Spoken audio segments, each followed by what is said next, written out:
Hello दोस्तों, कैसे हैं आप सब। आज मैं आप लोगों के साथ शेयर करने वाली हूं कि दिसंबर के महीने में हमें अपने हिबिस्कस यानी कि गुड़हल की पौधे की किस तरीके से देखभाल करनी है, कौन सा इसको फर्टिलाइजर देना है या नहीं देना है।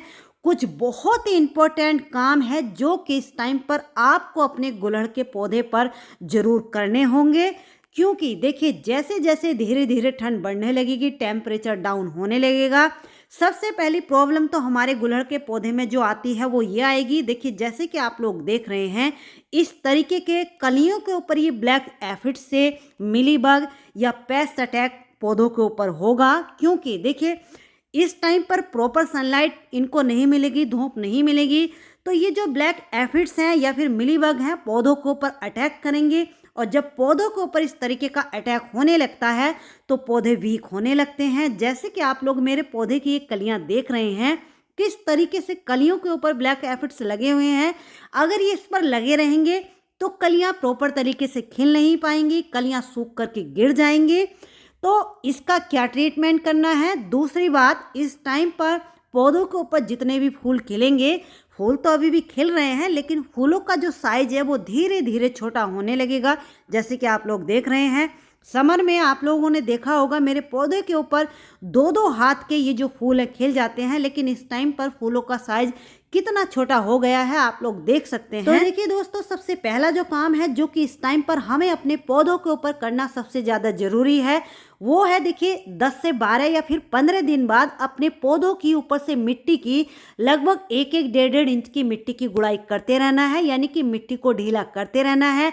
वैसे ये काम समय समय पर हमेशा अपने पौधों के ऊपर हम करते रहते हैं, लेकिन इस टाइम पर ये काम करना इसलिए भी ज़्यादा जरूरी हो गया है। देखिए, जैसे जैसे धीरे धीरे टेम्परेचर डाउन होने लगेगा, ठंड ज़्यादा बढ़ने लगेगी, धुंध वगैरह पड़ने लगेगी, और विंटर में कई बार ऐसा होता है कि 8-8 10-10 दिनों तक सनलाइट नहीं निकलती है, धूप नहीं निकलती है। तो ऐसे में अगर हम पौधों की समय समय पे गुड़ाई करते रहेंगे इस तरीके से, तो पौधों की जड़ों को हवा लगती रहेगी, ऑक्सीजन मिलती रहेगी, तो पौधों में किसी भी तरह के कोई फंगस वगैरह लगने के चांस नहीं रहेंगे, पौधे हमारे सेफ रहेंगे। एक बात और यहाँ पर आपको ध्यान रखनी है गुड़ाई करते समय, जैसे गर्मियों में यानी कि समर में हम पौधों की बहुत ज़्यादा नीचे तक गुड़ाई कर देते हैं, इनकी जड़ों को काट देते हैं, लेकिन इस टाइम पर आपको गुड़ाई करते हुए एक बात ध्यान रखनी है, हल्के हाथों से गुड़ाई करनी है इस तरीके से कि इस टाइम पर इनकी जड़ों को बिल्कुल भी नुकसान नहीं पहुंचना चाहिए, जड़ें बिल्कुल भी डैमेज नहीं होनी चाहिए, इस बात का भी आपको ध्यान रखना है।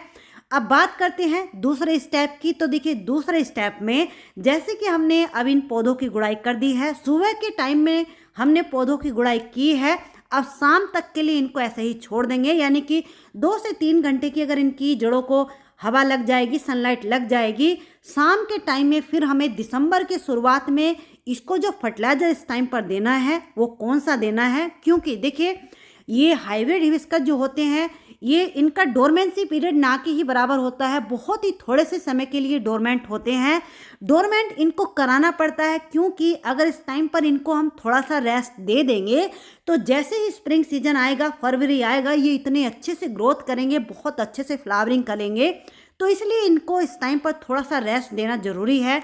तो इस टाइम पर देखिए, हमें कौन सी खाद इनको देनी है, ये है देखिए गोबर की खाद। इसकी जगह आप वर्मी कंपोस्ट, लीफ कंपोस्ट, कोई सी भी कंपोस्ट ले सकते हैं, लेकिन ध्यान रहे जोन से भी कंपोस्ट आप लोग लें वो अच्छे से डिकम्पोस्ट हुई होनी चाहिए। और हाँ देखिए, इस टाइम पर एक बात और आपको ध्यान रखनी है, ये भी बहुत ज़्यादा इम्पोर्टेंट है। जैसे हम आलू और केले के छिलकों को पौधों की मिट्टी में दबा देते हैं, तो दिसंबर और जनवरी इन 2 महीनों में ये काम आपको बिल्कुल भी नहीं करना है, यानी कि पौधों को इस टाइम पर ऐसी खाद देनी है, ऐसा खाना देना है जो कि पौधे आसानी से आराम से एब्जॉर्ब कर पाएँ, ले पाएँ। किसी भी तरह की कोई भी ऐसी खाद जैसे केले के छिलके, संतरे के छिलके या फिर आलू के छिलके हम मिट्टी में दबा देते हैं, इस टाइम पर ये काम आपको नहीं करना है। अगर आप लोग केले के या फिर आलू के छिलकों का फर्टिलाइजर बना करके देना ही चाहते हैं, दे सकते हैं, लेकिन उसको लिक्विड फॉर्म में, यानी कि उसको 2 दिन के लिए पहले भिगो के रख दीजिए, उसके बाद उसको दे दीजिए। तो देखिए, ये मेरे 12 इंच के पॉट हैं, तो इनमें मैंने 4-4 मुट्ठी ये खाद साइडों से डाल दी है। अगर आपके 8 से 10 इंच के पॉट हैं तो उसमें आप 2 से 3 मुट्ठी भी डाल सकते हैं। ये बिल्कुल ऑर्गेनिक है, थोड़ी सी कम ज़्यादा भी अगर ये हो गई तो घबराने की कोई बात नहीं है। दूसरी चीज़ ये है, देखिए नीम खली जो होती है ये एंटी फंगल होती है, हमारे पौधे में किसी भी तरह की कोई फंगस वगैरह को नहीं लगने देती। और भी इसमें बहुत सारे ऐसे पोषक तत्व पाए जाते हैं जो कि पौधे की ग्रोथ के लिए, या जैसे कि अब इनका डोरमेंसी पीरियड है, इस टाइम पर पौधे खाना प्रॉपर तरीके से नहीं ले पाएंगे, नहीं पचा पाएंगे, तो ये जो नीम कली होती है मिट्टी को उपजाऊ बनाती है, पौधों की जड़ों को तेजी से विकसित कराती है, और पौधों को जो खाना बनाने की प्रक्रिया होती है उसमें भी काफ़ी हेल्प करती है। अगर नीम खली आपके पास नहीं है तो इसकी जगह आप लोग 1 चम्मच हल्दी का भी यूज कर सकते हैं, लेकिन अगर नीम खली आप लोग डाल दोगे तो ये कंप्लीट फूड पौधे का हो जाएगा। एक पौधे के हिसाब से अगर चम्मच से डाल रहे हैं तो 2 चम्मच, और मुट्ठी से डाल रहे हैं तो 1 मुट्ठी। खाद को डालने के तुरंत बाद पौधों में अच्छे से पानी दे देना है। अब नेक्स्ट स्टेप जो हमारा आता है, देखिए इस टाइम पर इस तरीके की ये ब्लैक एफिड्स, मिलीबग, इस टाइम पर जैसे कि वेदर चेंज हुआ है, जैसे ही मौसम बदलता है तो इस तरीके की जो समस्याएं हैं पौधों में देखने को मिलती है। तो ये जो ब्लैक एफिड्स इस पर चिपके हुए हैं या फिर मिलीबग भी चिपके हुए रहते हैं, तो ये कलियों को खिलने नहीं देते हैं। कलियां या तो सूख करके गिर जाती हैं या फिर पौधों पर ऐसी ही लगी रह जाती हैं। जैसे कि आप लोग ये फूल देख रहे हैं, ये जो फूल है इसके नीचे देखिए किसी भी तरह की कोई मिलीबग या पेस्ट अटैक नहीं था, तो वो फूल खिल गया है। लेकिन ये जो कली है, कली कितनी अच्छी है, लेकिन फिर भी ये खिल नहीं पाई है क्योंकि इसके ऊपर ब्लैक एफिड्स लगे हुए हैं। तो इससे बचाव के लिए आपको इस टाइम पर क्या करना है, ये है देखिए नीम ऑयल यानी कि नीम का तेल। अब कुछ लोग यहाँ पर ये कहेंगे या फिर ये कहते हैं कि नीम ऑयल का हमने कई बार अपने पौधों के ऊपर स्प्रे कर लिया है, पौधों के ऊपर कोई भी असर नहीं हो रहा है। तो ये क्यों नहीं करता है सर, क्यों नहीं होता है? इसका एक बहुत बड़ा रीजन है, कारण है, अभी आगे मैं आपको वीडियो में बताती हूँ। आप लोग गलत नीम ऑयल को अपने पौधों के ऊपर इस्तेमाल करते हैं। सबसे पहले आप लोग मेरा नीम ऑयल ये देख लीजिए, इसका कलर देख लीजिए। यहाँ पर मैंने ये 2 ml नीम ऑयल को लिया है और 2 लीटर पानी है। आप लोग देखिए ये जो नीम ऑयल है, जैसे ही इसको हम पानी में डाल रहे हैं, पानी में डालते के साथ ही पानी का जो कलर है वो चेंज हो गया है, बदल गया है। पानी का जो रंग है वो सफ़ेद हो गया है डालते के साथ ही। तो ये वाला जो नीम ऑयल है ये पौधों के लिए होता है, पौधों के ऊपर अच्छे से वर्क करता है। अगर इसका आपने महीने में 1 बार भी स्प्रे कर दिया तो दोबारा आपको कुछ भी करने की जरूरत नहीं पड़ेगी। लेकिन दूसरा वाला जो नीम ऑयल होता है, जिसको कि लोग कहते हैं कि इसमें डिश वॉश मिला लीजिए या फिर शैम्पू मिला लीजिए, इसके लिए पानी भी गर्म लीजिए, वो वाला जो नीम ऑयल होता है वो हमारी ह्यूमन बॉडी के लिए होता है। वो पौधों के ऊपर वर्क नहीं करेगा, काम नहीं करेगा, वो पौधों के लिए नहीं होता है। ये वाला जो नीम ऑयल आप लोग देख रहे हैं, आपको मैंने पहचान बता दी है।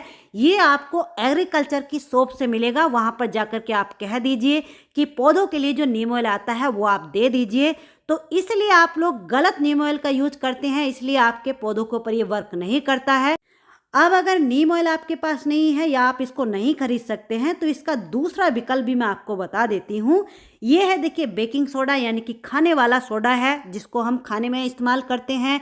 तो इसको लेना कितना है, ये 2 लीटर पानी में जो चाय वाली चम्मच होती है उसका 1 हिस्सा, यानी कि जैसे 4 हिस्से होते हैं तो उसका 1 हिस्सा, 1/4 हिस्सा 2 लीटर पानी में मिला लीजिए। ये जो बेकिंग सोडा है इसका स्प्रे अगर आप करोगे तो ये आपको वीक में 1 बार करना पड़ेगा, यानी कि 3-4 बार जब आप करोगे तब आपके पौधे के ऊपर इसका असर होगा।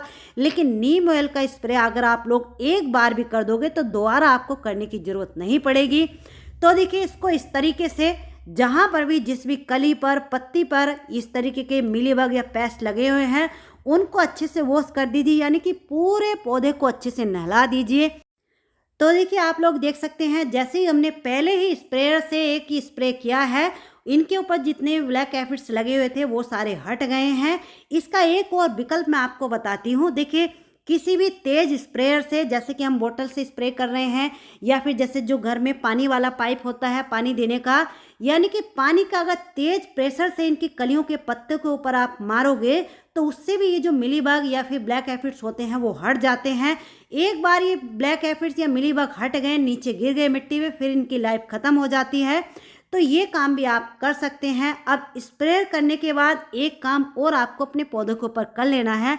अगर आपको लगता है कि आपके जो पौधे हैं वो डी शेप हो रहे हैं, लेगी लेगी से हो रहे हैं, आपको लगता है इनकी जो ब्रांचें हैं इधर उधर जा रही हैं, लंबी लंबी हो रही हैं, तो उनको आप लोग प्रून कर सकते हैं। प्रून कितना करना है, हार्ड प्रून नहीं करना है, केवल टिप वाले हिस्से से 2-2 3-3 इंच ही कट करना है। कट कैसे करना है, देखिए जो हाइब्रिड गुलहड़ होते हैं इनकी बहुत ज़्यादा ग्रोथ तो नहीं होती है। तो देखिए जैसे कि आप लोग ये सामने कली देख रहे हैं, ये कितनी हेल्दी है, ये अब 1-2 दिन में खिली जाएगी। तो इस तरीके की कली को आपको लगे रहने देना है, नहीं हटाना है, नहीं कट करना है। लेकिन जो आपको लगता है छोटी छोटी कलियां हैं, जैसे कि आप लोग के सामने देख रहे हैं इस तरीके की, तो ये खिलने में अभी 10 से 15 दिन ले लेंगी। तो जब तक ये खिलेंगी तब तक बहुत ज़्यादा टेम्परेचर डाउन हो जाएगा, इसलिए इस तरीके की कलियों को आपको हटा देना है। हटाना कैसे है, यानी कि ऊपर से टिप वाले हिस्से से 2-2 3-3 इंच कट कर देना है। कैसे, देखिए जैसे कि आप लोग ये मेरी ऊपर वाली ब्रांच देख रहे हैं, ये ऊपर एक कली भी बनी हुई है, अभी छोटी छोटी कलियां बन रही हैं। तो इनको देखिए ये लगभग 3-3 इंच, यहाँ से 2.5-3 इंच ऊपर से हम यहाँ से कट कर देंगे। और जहाँ से भी आपने पौधे को कट किया है वहाँ पर आपको कोई भी फंगीसाइड पाउडर या फिर हल्दी का पेस्ट बना करके उसको लगा देना है। जितने भी आपके पौधे में सूखे हुए फूल है, फूल खिल कर के सूख जाते हैं, उनको भी देखिए इस तरीके से आपको हटाते रहना है, क्योंकि ये पौधे के ऊपर लगे रहेंगे तो पौधों में फंगस लगने के चांस रहेंगे। और इस तरीके से ये जो पीली पत्तियाँ हो रही हैं, तो जो पत्ती अपने आप पीली होकर के गिर जाती है उसको गिरने दीजिए। आप इस तरीके से आपको हटाना नहीं है, यानी कि ये नॉर्मली है। इस टाइम पर जो वेदर चेंज होगा तो पत्तियां अपने आप पीली होकर के गिरेंगी, तो ये अपने आप गिरती हैं तो गिरने दीजिए, आपको अपने आप हटाने की ज़रूरत नहीं है। तो इन कुछ बातों का ध्यान अगर आप लोग अपने पौधों को पर रखोगे तो आपके जो पौधे हैं सेफ रहेंगे। आगे समय समय पर इन पौधों की जो केयर है वो मैं आप लोगों के साथ शेयर करती रहूँगी। तो चलिए दोस्तों, कैसी लगी आज की ये मेरी जानकारी, अच्छी लगी तो प्लीज़ वीडियो को लाइक कीजिए और कमेंट करके ये ज़रूर बताना कि आपके पौधे इस टाइम पर किस कंडीशन में है, स्वस्थ हैं या हेल्दी है, या आपकी कोई क्वेरी है तो आप लोग कमेंट करके मेरे से पूछ सकते हैं। मिलते हैं इनकी नेक्स्ट अपडेट के साथ, तब तक के लिए बाय, हैप्पी गार्डनिंग।